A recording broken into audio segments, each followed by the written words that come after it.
8 million people across the globe. Tonight, countries like the US and Italy are reporting over 20,000 deaths. So as scientists and medical experts race against time to find a solution, where do we stand globally when it comes to vaccination and cures? Here's the latest, and then we debate. 70 potential vaccines against coronavirus are under development. The human trials are underway in the United States of America. Hong Kong-listed CanSino Biologics is developing an experimental vaccine, and the Beijing Institute of Biotechnology is in phase 2 of the clinical process. As per the World Health Organization, US drug makers Moderna Inc. and Inovio Pharmaceuticals are carrying out human trials.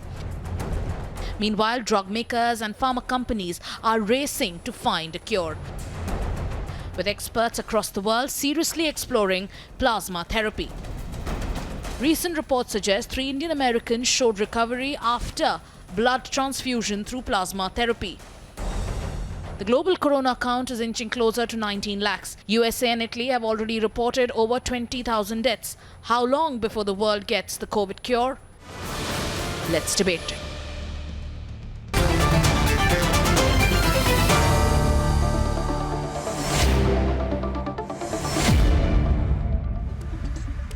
Okay, we have on the left-hand side of the screen Dr. V. Ram Subramaniam. He is Chief Infectious Disease Specialist at the Apollo Hospital in Chennai.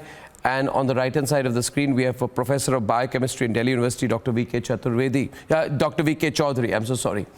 Dr. Subramaniam, we're going to have an interactive session out here. Everyone's reading up so much about, vaccinations, plasma therapy, different kinds of vaccinations.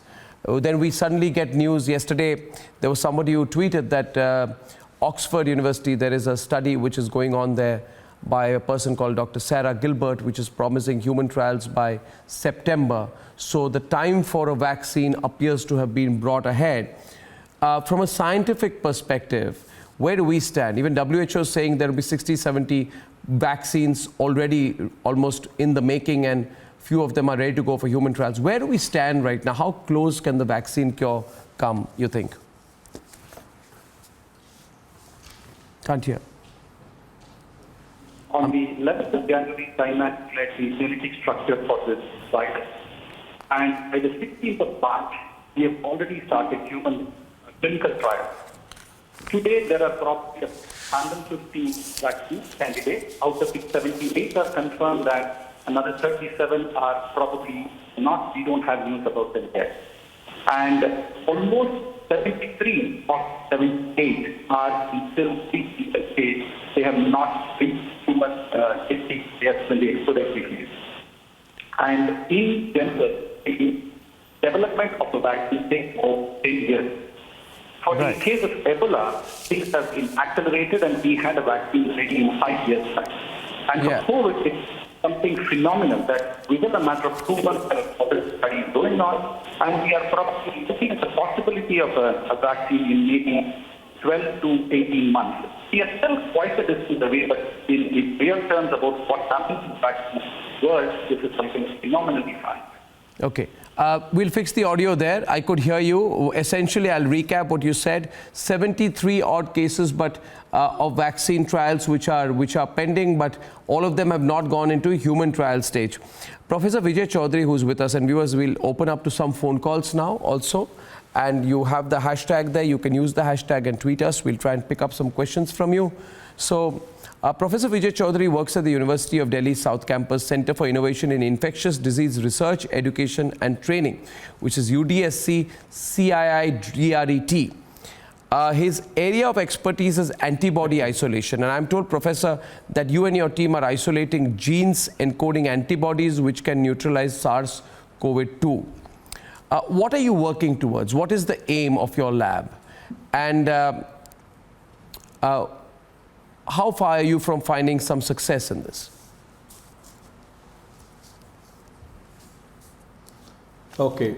So what happens, I like to give a little brief that when people get infected with, for example, this virus,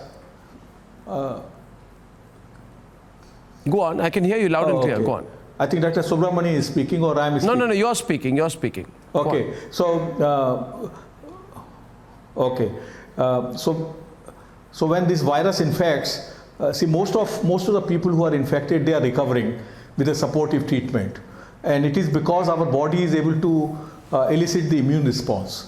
So what that is happening naturally. So what we are trying to do is we are trying to make very similar antibodies in test tube by recombinant means. So eventually what we perceive is that if we are successful in getting those antibodies either from the people who have recovered of the infection or from a human naive antibody library. So what we have done is we have created a library of billions of antibodies which are able to select antibodies against this virus or any other virus. So in terms of resources, what you said, what is available today is we have this human antibody library, and the whole technology. So you're not you're saying those antibodies. You're saying those antibodies are not antibodies that are picked up from recovered COVID patients. So we are taking both the approaches. So one approach is in a pot we have got billions of antibodies, and some of the antibodies will bind to this virus. So that is one approach. And the second approach is that we will take antibodies from the people who have recovered, which are called convalescent patient, and those antibodies genes are cloned. So is it like a vaccine? Is it like a vaccine, or is it something are then converted into the full antibody? So this is not a vaccine. This is treatment for someone who's already. So actually, the vaccine, no, it is not a vaccine, but it can serve partially like a vaccine. So actually, vaccine is something which is given, and body creates antibodies to protect against infection. Yeah, so this is once you but get our antibodies can also serve as a vaccine in a way for a short while. For example, if such antibodies once isolated, which are neutralizing, if they are given to people, for example the doctors, the nurses, before they go to the COVID ward, they can probably protect it. Okay, now how far are you from? Goal is those who are critically ill. How far are you from? So we have just started. Actually, we have the basic technology. How long will you take, you think, Professor? Reasonably far off. It is about reasonably far off, at least 12 months. And actually, worldwide there are at least 20 different large companies. So we are not inferior to anybody in the companies in terms of technology, but it is going to take time, either we or anybody else. So we are not alone in this. We are tied up with a partner with a company called Genova Biopharma, and so we have the whole pipeline set for creating the antibodies in the humanly shortest possible time. Well, I wish you luck. We have also got with us Pankaj Patel, who's chairman of the Zydus Group, big pharma group. We have Vishwas Joshi also, who's founder and MD of Seagull Solutions. I want to go to Pankaj Patel first. Zydus Cadila, big company. This Zydus Group is working on fighting COVID with a vaccine. Pankaj, you have initiated an accelerated research program with teams in India and Europe to develop a vaccine. What kind of vaccine and how far are you now, you think? How far are you now from some success? So Arnab, we are basically approaching the vaccine by two different methods. One is we are developing a DNA vaccine against the viral membrane protein, and basically we are cloning that into a kind of a host cell to create a kind of a protein which would help us to create a kind of immune response in human system. The second approach is basically we are developing the vaccine in Europe using our attenuated recombinant measles virus vector vaccine, and there we are basically putting through reverse genetic in the recombinant measles virus the codon of the COVID virus. Now both of these are started somewhere in February. Our approach in India have resulted into the first some initial candidate vaccines, which currently we are trying to do animal testing. We do not know currently whether they will be effective, and whether they would give us a When will we know? required antibody response. When will we know, We Pankaj? believe that in next few weeks we will know more about it, and then we should be able to claim that yes, we have a vaccine. So after that, suppose you claim you have a vaccine, right? Suppose 3-4 weeks. You're saying there are two approaches. Interestingly, viewers, Pankaj Patel of the Zydus Group is saying today he has two approaches. One, which is what he says is a DNA plasmid vaccine, aims at basically stimulating immune responses to develop immunity. The other one he's saying is what he calls an attenuated recombinant measles virus, which would make us wonder whether COVID is similar to measles. Why would you use a measles virus vectored vaccine against COVID-19? But both of these, interestingly, he says he expects success on animal trials within a few weeks. After that, how long? How long does it work? I mean, I don't think we can let bureaucracy come in the way. How long? If you say you have a vaccine, say in a month from now, how long after that do we get it? Arnab, the drug development is a process. So what happens that if you see the immune response, the next important step would be to see the safety in animals, which usually takes 3 months to complete the safety in animal. If that also is a positive thing, then you have to start the clinical trial. Yeah, but Pankaj, you have to. Pankaj, I'm sure. At least 8 to 12 months. I'm sure that in this kind of a situation which the world has never seen, that may be your process. Excuse me, I don't want to be disrespectful, but surely there's a way of, compressing that process. There should be, logically speaking. Dr. Ram Subramaniam, I don't know why you wouldn't. There has to be a process.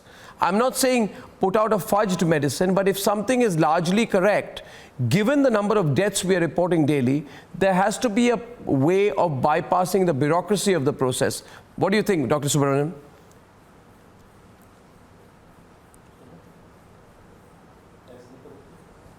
Dr. Subramaniam? I said, this is not due to bureaucracy, this is the time taken for safety studies to be done, which unfortunately takes time. So even some of the vaccines, which may be effective, but then it may cause more harm on others. Okay. So we are looking at the process whereby the vaccine is safe for you. Okay, I understand. We're going to take a lot of callers, but before our first call comes in, I want to introduce Vishwas Joshi. Vishwas Joshi, viewers, is the founder and MD of Seagull Biosolutions. This is a Pune-based startup which is basically working on new biological techniques. And Seagull is the first company that has been funded by the Department of Science and Technology to actually undertake the development of an active virosome vaccine and immunodiagnostic test for COVID-19 emergency. Can you tell us what kind of a vaccine effort is that? Can you give us in lay language what exactly are you working on? How advanced is your research? Yeah, We are also using measles virus as a vector for developing the vaccine, but our approach is very different from what Zydus is using. We use what is called as a non-replicating measles virus, and our viruses are modified so that some of the antigenic proteins from measles are removed and only the coronavirus and proteins will be introduced in that vaccine. So what happens is this measles virus shell-like thing will serve like a molecular capsule in which we are introducing the coronavirus antigenic proteins. And this will be used as a vaccine to inject and induce antibodies against coronavirus. The advantage of this approach is twofold. First is that all of us are vaccinated against measles in our childhood, and we carry that anti-measles immunity all the way through our life. So when a measles virus platform is used in humans, sometimes it can cause a failure of the vaccine because the human antibodies will neutralize that measles vector. In our case, we are hoping that because we have removed some of the measles virus proteins from this virus, this problem will not come. So this is one advantage. And second advantage is that our technology is of amplifying the virus is very simple. It's a simple cell line based method. It can be easily scaled up to a very high level very fast. And so we hope that this ease of manufacture can help us to accelerate the development of the vaccine after we complete the proof of concept. Okay, can I ask you all a broad question? You're the experts here. Sorry if this sounds too uninformed a question or naive a question, but you know this virus mutates, and we've heard of tremendous mutations, and viruses mutate and they change their form and they develop resistance. Your process itself of finding a virus is a time-consuming, laborious process. Do you worry that suppose it takes 6, 7, 8 months, 9 months, 10 months to find a vaccine, that by the time your vaccine is ready, this COVID-2 would have mutated into something more dangerous? You want to take that, Dr. Chaudhary? So actually, we are not into making of the vaccine, but for making antibodies, what we are doing is we have chosen to make the antibodies against those portions, those regions rather, which are unlikely to change, and they are responsible for binding I get that. virus to the receptor. Yeah, but let me ask, because if those sites change, then virus cannot bind. Yeah, but let me ask Pankaj of Zydus whether that's a worry for you, Pankaj. You know, you're putting all this effort in. So I think Arnab, virus have a tendency to mutate, and this virus also will mutate. Now, when it mutates, we do, that can definitely change. But what the site which we have selected for creating our vaccine have lesser chances of mutation. But one cannot say, because nature is very unpredictable and very difficult to say that whether the virus will mutate, but that does not mean we should stop development. We have to keep on working, and someday we will hit the target. Absolutely. Hari Prasad is calling from Hyderabad, opening up to callers right now. Hari Prasad, you have a specific... Good evening, Mr. Arnab. May I put one question? Please go on. The question is, as you said, it takes 9 to 10 months for producing a vaccine. And once the vaccine has been produced, how much time does it take to go for number of requirements as per the requirement all over the world? Yeah, I think I did ask that question earlier, but I'd like maybe Dr. Subramaniam to answer that question. Same question as the one I asked. How long does it take once the vaccine is found? Approximate time frame. See, on an average for vaccine development, it takes about 10 years to develop a vaccine, which is safe and then has gone through all the process. The Ebola virus vaccine was accelerated and we got it in 5 years' time. And we expect that the COVID vaccine should take a year or a year and a half. It's not really fast. Not even for assuming that things are doing safely, it's still pretty fast.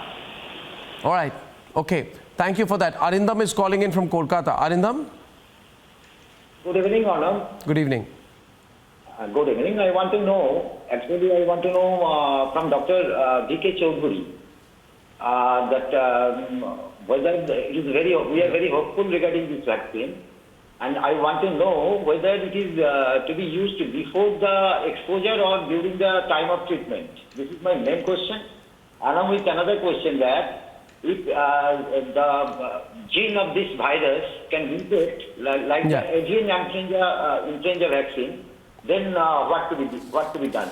Yeah, so I think the second one was answered. Maybe Dr. Chaudhary answer the first.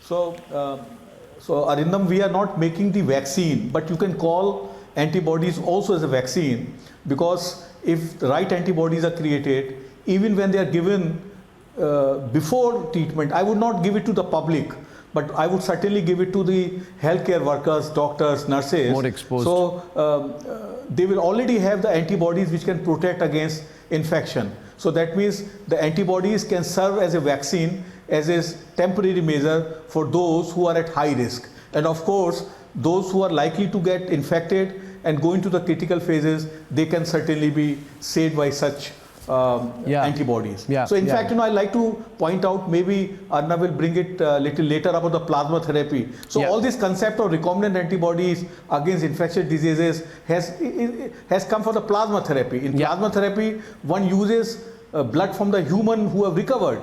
So what we are doing essentially is we are trying to make very similar antibodies in test tube, which can be made in fermenter in huge amounts. In a very cost-effective manner and of high purity. Absolutely. One more caller, time for one caller. Sudhir from New Delhi. Sudhir, hi. Maybe Dr. Vishwas Joshi takes your question. Good evening.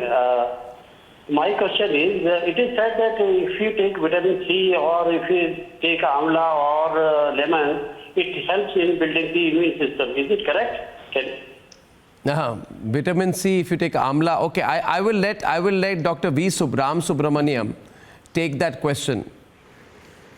Yes, there have been a lot of studies which have come to see what the food series of supplements will help boost vitamin C. Yes, for the last several decades, we have looked at high doses of vitamin C. We are looking at high doses of zinc.